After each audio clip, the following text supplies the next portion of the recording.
Sedaj pa k nagovoru vabim današnjega slavnostnega govornika, predsednika Državnega sveta, gospoda Marka Lotriča. Izvolite, gospod predsednik.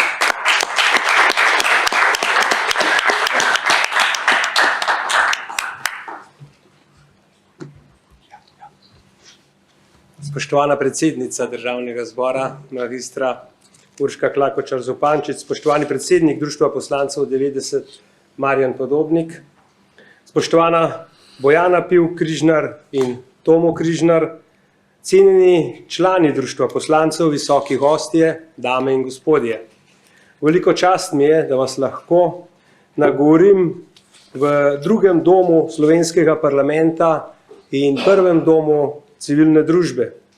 In seveda v svojem imenu izrečem prijazno dobrodošlico v dvorani, v kateri vedno znova ponujamo prostor za odkrit, spoštljiv pogovor. Verjamemo namreč, da je soočenje različnih pogledov, mnenj, stališč, ki odražajo nazorske razlike, pa tudi raznolike vrednote, temelj demokracije.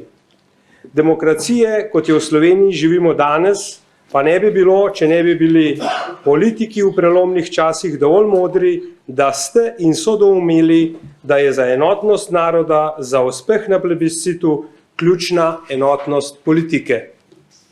Tudi danes in v prihodnje si moramo prizadevati za ohranjanje temeljnih vrednot in vztrajati pri mirnem reševanju izzivov, še posebej tistih najpomembnejših, od katerih je odvisna prihodnost naše države in blaginja naroda, državljank in državljanov.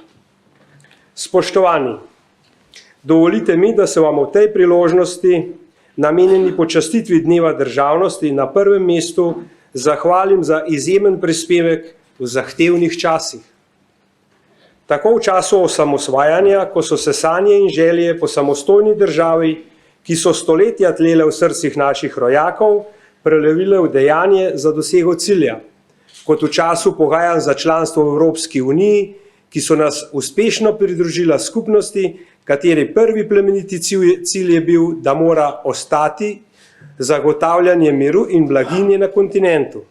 Zahvaljujem se vam za prizadevanja, ki so pripeljale do tega, da je Slovenija postala polnopravna članica Zveze NATO, kar je okrepilo našo varnost in prispevalo k našemu dolgoročnemu razvoju.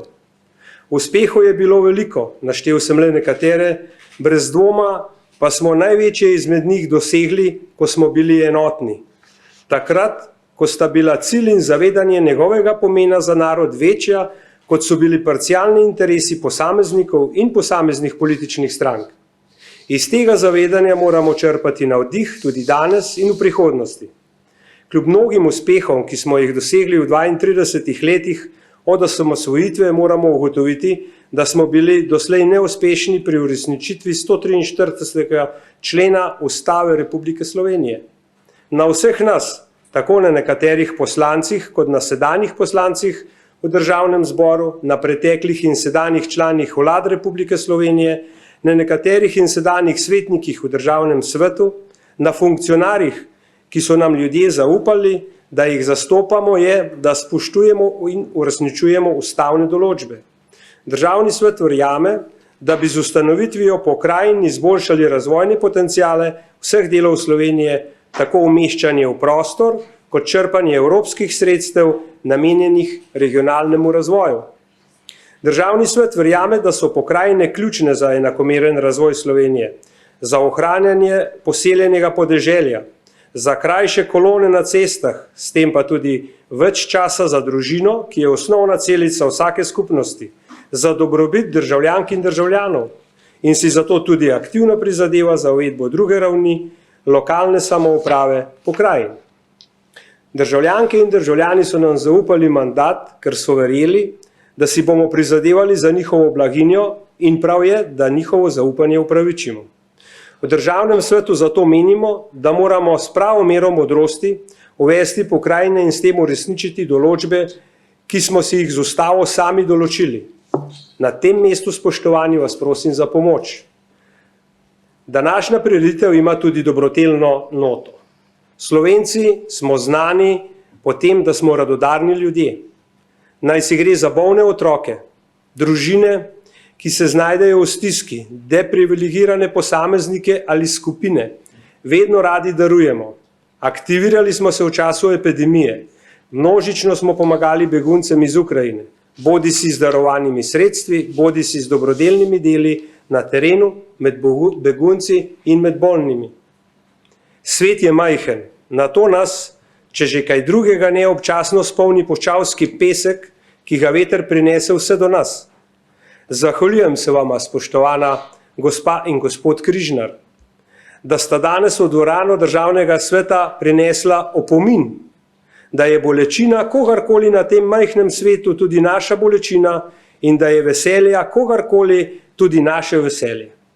Spoštovani, le nekaj dni nas loči od dneva državnosti, rojstnega dneva naše lepe domovine, v kateri živijo pridni in sposobni ljudje. Samo osamosvojitvene vrednote, ponos, pogum, enotnost, sožitje, medsebojno razumevanje in zaupanje, ki so nas pripeljali do samostojne države in nas vodijo tudi v prihodnje. Nič nam ni treba obljubljati, dejanja štejejo. V prepričevanju, da zmoremo tudi v prihodnje delati odločne, poenotene korake in s tem tudi zagotoviti državljankam in državljanom življenje v miru in blagostanju. Zagotoviti, da bo imela vsaka Slovenka in vsak Slovenec možnost, da v polnosti razvije svoj potencial, da se bo uspeh širil in plemenitil ter prelival preko plotov in meja, vam želim ponosno praznovanje Dneva državnosti.